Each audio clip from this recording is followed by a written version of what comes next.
हैं? आवाज ज्यादा रखो। इसको मास्क को मास्क नीचे कर लो, थोड़ा नीचे कर लो। कोई नहीं, बस इतना ठीक है। ठीक है। देखो, जो कल यहाँ पर किसान, आड़ती और मजदूर जो अपनी आवाज़ उठाने के लिए यहाँ इकट्ठे हुए, सरकार को पहले पता था कि जो 3 ऑर्डिनेंसेस आए हैं उससे तीनों वर्गों का, किसान का, आड़तियों का और मजदूर का जो है अहित है, वो उनके हित में नहीं है। ये उनका विरोध करने आए। और जिस प्रकार से यहाँ लाठियाँ भांजी गई, उनको जो बर्बरता से वहाँ उनकी पिटाई हुई, मैंने वीडियो कोई देखे। मैंने अपने समय काल में ऐसे, हाँ, एक बार जरूर हुआ था कंडेला में। चौधरी ओम प्रकाश चौटाला जब मुख्यमंत्री थे, उस समय इसी तरह किसानों की आवाज़ दबाने के लिए गोलियां चलाई गई थी। और उसका नतीजा क्या हुआ? मैं पार्टी का अध्यक्षता में वहाँ गया और वहाँ से पद यात्रा गई, दिल्ली तक गया, और नतीजा ये हुआ, वो सरकार की छुट्टी हुई। आज जो ये यहाँ हुआ है पीपली में, जो कांड किया है सरकार ने, ये उसकी सबूत में आखिरी कील है। समझो, इतना जो इन्होंने अनर्थ किया है। जिस तरह कंडेला के कांड के बाद सरकार के पैर हिल गए थे, अब इसके बाद जो है सरकार के पैर हिल जाएंगे, क्योंकि जो वाजिब मांग है वो भी मानने के लिए सरकार तैयार नहीं। पहले घोटाले हुए, हम कहते रहे, कोई किसी की वही नहीं। कोरोना काल में कभी रजिस्ट्री का घोटाला, कभी आपका धान का घोटाला, अब भी आज जो धान है 1350 रुपये बिका है करनाल में, मेरे को बताया गया। तो कहाँ जाएगा किसान? जो ये 3 अध्यादेश आए हैं, इसका मतलब क्या है? एक अध्यादेश तो फ्री मार्केट करता है।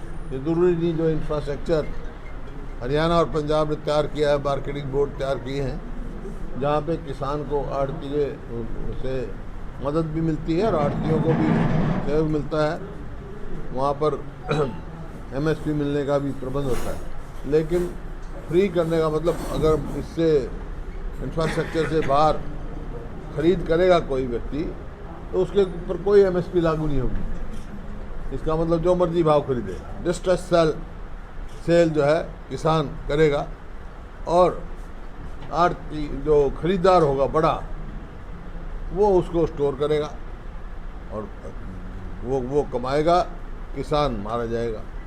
इसी प्रकार से जो पहले लिमिट थी, गरीब आदमी ज़्यादा आलू और प्याज खाता है, आलू प्याज खाने की जो स्टोरेज की लिमिट थी, उसको भी फ्री कर दिया। इसका मतलब उनका भी जो है वो बनाएंगे, बड़े बड़े गोडाउन बनाएंगे, स्टोर करेंगे और फिर बेचेंगे, जो कि बहुत साल पहले तो ये होता था ऐसा, जब इन्होंने, सरकार ने इस बात की तय कर दी थी भी एक हिस्से नहीं लगा सकता। नतीजा ये है कि इसका आड़ती का और जो इसका संबंध है किसान का, वो भी टूट जाएगा। एक किस्म से ATM आड़ती की थी, इन्होंने कहा हम डायरेक्ट पेमेंट करना चाहते हैं किसान को। ये ऑप्शन ली जाए किसान से, जो किसान सीधा पेमेंट लेना चाहे वो सीधा ले ले, जो आड़ती के द्वारा लेना चाहे आड़ती ले ले, क्योंकि उसका तो 12 महीने का काम है, कभी कोई दिक्कत है, लागत बढ़ रही है और किसान की आमदनी घट रही है। ये आपके सामने तो ये मुद्दे हैं। मेरा ये कहना है कि भाई ये ऑर्डिनेंस लाए। अगर ये चौथा ऑर्डिनेंस एक और लेके आए कि अगर मंडी से बाहर भी कोई खरीद होगी तो MSP से कम MSP पे खरीद होगी। स्वामीनाथन का जो इनका वायदा था C2 के हिसाब से उसके खरीद होगी, उससे कोई कम खरीदता है तो उसको गैर कानूनी करके और उसके ऊपर केस चला जाएगा, सज़ा का हकदार होना चाहिए। लेकिन यहाँ तो एक अलग वो बना रहे, एक अध्यादेश ऐसा लेके आए कॉन्ट्रैक्ट फार्मिंग का, कॉन्ट्रैक्ट फार्मिंग का मतलब कि आप बड़े बड़े वो आएंगे, किसान को खुद को जो है ज़मीन पे किराएदार बना देंगे, और जब अगर भाव नहीं मिला, गिरा, तो क्वालिटी में उसको कमी बता के उसकी खरीद नहीं करेंगे। तो झगड़ा जहाँ पैदा होगा किसान का और कॉन्ट्रैक्टर का, जो बड़े बड़े धरनाट होंगे, उसका फैसला कौन करेगा? किसान को कोर्ट में जाने का अधिकार नहीं है। ऐसा ऑर्डिनेंस है, कोर्ट में नहीं जा सकता। वो एसडीएम और डीसी फैसला करेंगे। एसडीएम डीसी जो फैसला करा, जो किया है, मतलब किसान की बात जो हो रही है, उसको मूल्य नहीं मिल रहा, ये फैसला करेंगे। तो ये हमारे को मंजूर नहीं है। तो मेरा साफ ये है, या तो ये चौथा ऑर्डिनेंस ले आए, और नहीं तो हरियाणा सरकार, जैसे पंजाब सरकार की तरह है, हरियाणा सरकार इन तीनों ऑर्डिनेंसेस को नामंजूर कर दे, और असेंबली में हम बिल लेके आएंगे, प्राइवेट बिल लेके आएंगे, और ये पास करेंगे जैसे पंजाब ने कर दिया। ये कॉन्करेंट लिस्ट पे एग्रीकल्चर थोपा नहीं जा सकता, ये फैसला हमारे प्रदेश पे। ये फैसला हमारे को बिल्कुल मंजूर नहीं है। जब तक एमएसपी का प्रावधान नहीं होगा किसान के लिए, ये मंजूर नहीं होगा। यहाँ तो अजीब किस्म की सरकार के वो चल रही है। अभी मैं कुछ आड़ती भाइयों से मिला, उनकी आड़त ही पूरी नहीं मिली। किस बात पे काट दी गई उनकी आड़त? ये लस्ट है उसका, उसमें आड़ती का क्या कसूर है भाई, या किसान का क्या कसूर है? कुदरत का है, बारिश कम होगी, ज़्यादा होगी, दाने में लस्ट कम हो जाएगी। तो ये जो इस किस्म की जो है, और इंटरेस्ट इंडिया उनका, तो इस किस्म की जो फैसले हैं, जो जन विरोधी फैसले हैं, सरकार को तुरंत वापस लेना चाहिए। और जो कल यहाँ अनर्थ हुआ, जो मेरे किसान भाइयों को और औरों को चोटें लगी हैं, बहुतों ने मेरे को दिखाई है, चोट लगी दिखाई है, यहाँ भी आए हुए हैं, उनने दिखाई भी है, वीडियो भी लेके आए हैं, और मुकदमे भी बनाए हुए हैं उन लोगों पे। मैं सरकार को 10 दिन का टाइम देता हूँ, या तो सारे मुकदमे वापस करें, और नहीं तो फिर हम यहीं पे आएंगे और सरकार के खिलाफ जहाद छेड़ने का काम करेंगे। ऐसा नहीं होता है, हमारे समय में भी हुआ। यहीं पे गन्ने के किसान जब बैठे, उनसे बात करके निपटा। आज पिछले 6 साल में गन्ने का भाव बढ़ाया ही नहीं सरकार ने। चीनी का भाव बढ़ रहा है, डीजल का भाव बढ़ रहा है। कितना बढ़ा? अंतर्राष्ट्रीय बाजार में तेल सस्ता, और ये यहाँ डीजल महंगा, खाद महंगा, और वो मार भी फिर किसान पर। किसान ये बर्दाश्त नहीं करेगा। आज हम बिल्कुल किसानों के साथ खड़े हैं। और कुछ मैंने सुना है कि भाई कुछ साथी ये कह रहे हैं कि ये जो हुआ था, ये पार्टी द्वारा आयोजित था। पार्टी द्वारा आयोजित नहीं था, ये किसानों की तकलीफ है, सरकार ने मजबूर किया उनको सड़क पर जाने के लिए। पार्टी जिस दिन आयोजित करेगी, उस दिन पीपली मंडी में देख रहे हैं, जिस दिन कोरोना क्योंकि मैं कानून मानने वाला आदमी हूँ, कोरोना महामारी से जिस दिन थोड़ी छूट मिलेगी, पीपली मंडी में ही आके यहाँ मीटिंग होगी, और 10 लाख आदमियों की होगी पार्टी का। उस दिन देखना क्या रूप होगा। तो इसलिए मैं ये कहना चाहता हूँ, तो ये अब भी समय है, इनका अध्यादेश को करें, असेंबली में पास करें। हम लागू नहीं करेंगे, या चौथा अध्यादेश लाने का काम करें। किसान को एमएसपी मिलनी ज़रूरी है, उसके बगैर कोई दाना नहीं खरीद पाएगा, और ना हम इसको लागू होने देंगे। सर, जहाँ तक विपक्ष की बात है, कांग्रेस की बात है, अभी तक केवल ज्ञापन सौंपे गए हैं, लेकिन किसानों के लिए कोई भी आगे बढ़कर उस तरीके से नहीं आया कि उनकी आवाज़ आगे उठाई जा सके। वाह, आपने लेख पढ़े नहीं, हमारी बात सुनी नहीं। हर जगह उठाया ये मुद्दा, हर जगह उठाया मैंने, सबसे पहले उठाया। जब ये 3 ऑर्डिनेंस आए, सबसे पहले कहने वाला मैं हूँ। खूब पूरी तौर से आवाज़ उठाया है और उठाएंगे। लेकिन सरकार कोरोना के बहाने ये मीटिंग वगैरह कर रही है, थोड़ा कानून के पाबंदी है। जिस दिन ही हटेगा उस दिन दिखाएंगे क्या विरोध होता है। ये हम नहीं लगने देंगे, यहाँ मंजूर नहीं है, हमारे नहीं है मंजूर। 21 तारीख को शैलजा जी ने भी प्रेस कॉन्फ्रेंस की है, उन्होंने कहा कि 21 तारीख को ज्ञापन भी देंगे, पूरे हरियाणा प्रदेश में सड़कों पर कांग्रेस उतरेगी। दे दें ज्ञापन, दो देंगी पार्टी, क्यों नहीं? 20 तारीख को किसान कर रहे हैं, किसान यूनियन की तरफ से आंदोलन किया जाएगा। तो उनका अधिकार है, उनका अधिकार है। जो हमने कहा है आपको, ये इनका केस तुरंत वापस लिए जाएं, जिसके ऊपर भी केस बनाए हैं, इनकी राहत दी जाए और ये अध्यादेश हम लागू नहीं होने देंगे। तो 10 दिन का समय आप कह रहे थे किसान के सड़कों पे नहीं आए, जी जी। कल जब लाठीचार्ज हुआ सबसे पहले कांग्रेस के कार्यकर्ता पहुंचे और कोई नहीं पहुंचे।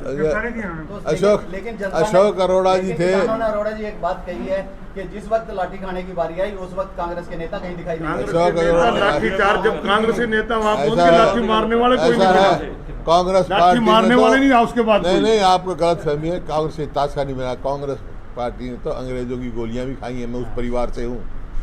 अंग्रेजों आप की शायद लाठियां वहाँ भी खाई नहीं हैं, थे। गोलियां भी खाई हैं। जिस टाइम हम समझे? यहाँ के बैठ के 3 हम घंटे जहाँ बैठे हैं, किसी जहाँ को लाठी नहीं जनता का पड़ी, हित उसके होगा, बाद हर चीज़ लाठी जब खाई हमने तो वहाँ कंडेला में सबसे पहले अपनी छाती अड़ाई थी। मैं आओ भाई, हमारे जाने से पहले लाठीचार्ज हो लिया, हमारे आने के बाद लाठीचार्ज भी हमने हो कोई लिया। सारे पत्रकार थे, कोई बता दे एक लाठी पड़ी उनका उसकी। यही कहना कर सरकार वापस नहीं करती, फिर हमारे से बात नहीं करती तो हम पूरा हरियाणा 20 तारीख को सील कर देंगे। आपकी पार्टी का क्या स्टैंड रहेगा? देखिए किसान यूनियन की अलग बात, हम तो किसानों का समर्थन कर रहे हैं। सवाल पार्टी का और उसका नहीं है। किसानों का समर्थन है, उनकी ये मांग जायज़ है और इसी वास्ते हमने कहा हम ये लागू नहीं होने देंगे। लेकिन तब भी कोरोना काल तो चलता रहेगा 20 तारीख को भी, तब क्या आप समर्थन करेंगे अगर एकजुट होते हैं? आज भी किसान समर्थन के प्रदर्शन है, करते आज भी समर्थन है, जब भी समर्थन है। और जो कोरोना काल से जिस दिन वो हो जाएगा उस दिन इनको उखाड़ के फेंकने का काम करेंगे। सर आने वाले टाइम बड़ौदा उपचुनाव भी और चुनाव भी। छोटा सा विजेंद्र सांसद है बीजेपी के, विजेंद्र बीजेपी के जो सांसद है विजेंद्र, हाँ। उन्होंने इसकी निंदा करी है, जांच की मांग करी है। दिग्विजय चौटाला ने भी इसकी निंदा करी ट्विटर के है। जरिए- इसको किस एंगल से आप देखते हैं? धर्मवीर ने भी इसको कहा है कि गलत किया है, किसानों के साथ गलत हुआ है। क्या कैसे देखते हैं? ये सरकार के आदमी हैं, हैं? सरकार के लोग हैं, ये इस तरह केजरीवाल के- और जजपा वाले भी इसका निंदा कर रहे हैं। कुछ उसको ट्विटर किस के एंगल से आप माध्यम से क्या कहें? जांच की बात कह रहे हैं दिग्विजय दिग्विजय ने भी देखिए फिर क्यों नहीं जांच हुई भाई? ये तो सिर्फ लोगों को गुमराह करने की बात कह रहे हैं। जब उनकी पार्टी की सरकार है करे। अब तक तो इस घोटाले में कोई जांच हुई नहीं। उनकी पार्टी की सरकार है, ये सिर्फ जो है अपनी जान बचाने का काम कर रहे हैं। इस सारे प्रकरण में बड़ौदा जो उपचुनाव है इसमें क्या रहेगा सर, इसका क्या असर रहेगा? कांग्रेस पार्टी जीतेगी। किसानों का समर्थन आपको मिलेगा, इससे ज्यादा मिलेगा। पूरे देश में मिलेगा, पूरे प्रदेश में मिलेगा। किसान, मजदूर, व्यापारी, कर्मचारी सबका समर्थन मिलेगा। क्योंकि इस सरकार से ना तो किसान खुश है, ना व्यापारी खुश है, ना कर्मचारी खुश है, ना शहरी खुश है, ना ग्रामीण खुश है। ये आपके सामने भारतीय जनता पार्टी लगातार, उनके नेता लगातार ये आरोप लगाते रहे हैं कि कांग्रेस पार्टी राजनीतिक रोटियां सेक रही है किसानों के ऊपर। उस पर आप क्या कहेंगे? राजनीतिक रोटियां तो ये सेक रहे हैं। अगर भाई उनकी पार्टी का राज और जी निंदा कर रहे हैं। राजनीतिक रोटी वो सेक रहे हैं, हम सेक रहे हैं। समर्थन वापस ले लो, निंदा कर समर्थन रहे हैं। वापस लो। अगर उनको ये लग रहा है तो JJP क्यों नहीं वाले कह समर्थन रहे हैं, वापस लेते? गलत हुआ तो समर्थन क्यों वापस ले नहीं लो। क्यों नहीं वहाँ से अपना समर्थन वापस ले? कल देखो फैसला, समर्थन वापस लेना चाहिए। जैसे आपका शासन जो था वो 10 साल तक रहा था, जिसमें हमारे 10 साल यहाँ सरकार रही, कभी किसी किसान के ऊपर इस प्रकार की लाठियाँ चली? बताओ। यहाँ आंदोलन भी है कि किसान के समय समय पर उसकी समस्याएं होती हैं, उनको सुलझाना पड़ता है, सुनना पड़ता है। हमने सुना है गन्ने का भाव क्या था और कितना भाव हम छोड़ के गए। हरियाणा पे कुल 66 में हरियाणा बना था, 2014 तक 60,000 करोड़ कर्जा था जिसमें छोड़ के गया। आज 2 लाख से ऊपर हो गया। एक पावर हाउस बनाया इन्होंने, एक मेट्रो की लाइन बनाई हो, एक कोई यूनिवर्सिटी बनाई हो, कोई कुरुक्षेत्र में बता दो कोई ऐसा काम किया हो। जो तुम तो पत्रकार हो, बहुत अच्छे सवाल पूछ रहे हो आप। ये भी मैं भी आपसे सवाल पूछता हूँ। ये एक काम तो बता दे भाई कोई सड़क करा ही हो। बता दो मेन, और मैं बता दूँ मेन सड़क ही बता दो। NID जो देश का दूसरा वो भी यहाँ बना है। अगर उन्होंने काम नहीं किया, आपकी अगर सरकार आती है अध्यादेश वापस होंगे? हैं? अगर आपकी सरकार आती है तो ये तीनों अध्यादेश हैं, ये वापस होंगे? बिल्कुल हम लागू नहीं होने देंगे सरकार को। हरियाणा में लागू नहीं होने देंगे। हरियाणा और पंजाब 2 प्रदेश ऐसे जो देश का पेट पालते हैं। अब इन PTI के साथ क्या कर रखा है भाई? हाँ जी, हम खड़े हैं जी यहीं। कोई बात नहीं, तो मत बोलो भाई। कोई मत खड़ा हो, तुम बाहर खड़े हो। मैंने ये कहा था पत्रकार के सिवाय कोई अंदर ना हो। इन PTI के साथ क्या सलूक कर रखा है? कोरोना का है समय है, ये रोजगार देने का समय है, रोजगार खोजने का समय नहीं। सुप्रीम कोर्ट में कोई इनकी मेरिट के ऊपर नहीं क्वेश्चन किया है। हम जिगेश टीचर सुप्रीम कोर्ट के फैसले से हटे थे ना। तो भजन लाल के समय में 1800 सिपाही थे जो हटे, हमने लगाए ना। तो रास्ता है, रास्ता मेरे से पूछे, कमेटी बना दे, एक लाभ रास्ता मैं निकाल दूंगा इनको लगाने का। और नहीं तो हमारी सरकार आएगी तो हम लगाएंगे और पूरा इनको देंगे। अभी बीजेपी का जो शासन है उसमें काफी किसानों ने आत्महत्या करी थी, बट जो आपका शासन 10 साल रहा था उसमें हर फसल का रेट अच्छा मिला था, लेकिन अब सिर्फ 20 रुपए किलो ने गन्ने का रेट बढ़ाया है। तो इसके बारे में आप सरकार का क्या? तो वही तो मैं कह रहा हूँ भाई, ये किसान इनका एक भी फैसला जनहित का फैसला नहीं है सरकार का। यही कारण है आज सरकार के खिलाफ हर व्यक्ति वो खिलाफ है इसका। 6 साल में 15 रुपए गन्ने का भाव बढ़ा है और डीजल का भाव क्या बढ़ गया भाई? जो 43 रुपए था आज कितना हो गया डीजल?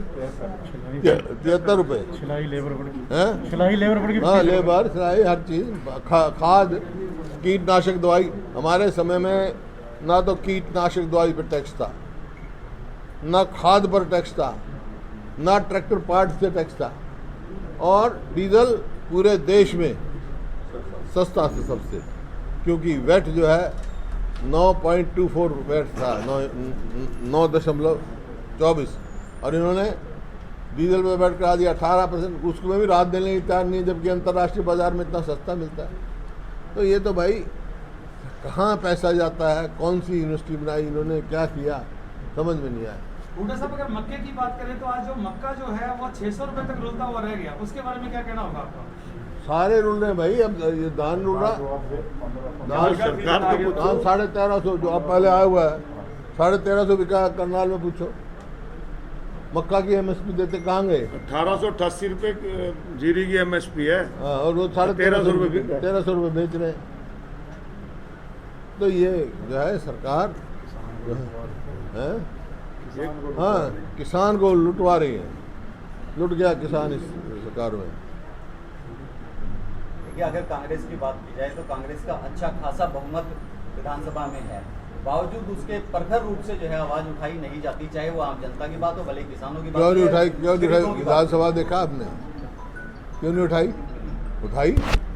अब ये कोरोना काल का एक इसके कह सकते हो, ये फैसला हुआ था कि चीफ मिनिस्टर को कोरोना हुआ, स्पीकर को कोरोना, बीमार हैं, बीमारी, तो 6 मंत्रियों को कोरोना था। उनसे रिक्वेस्ट आई कि जी आज सप्लीमेंट्री डिमांड पास करा दो हमारी, वो की ज़रूरी है, या कोर्ट का कोई डिसीजन वो करा लो।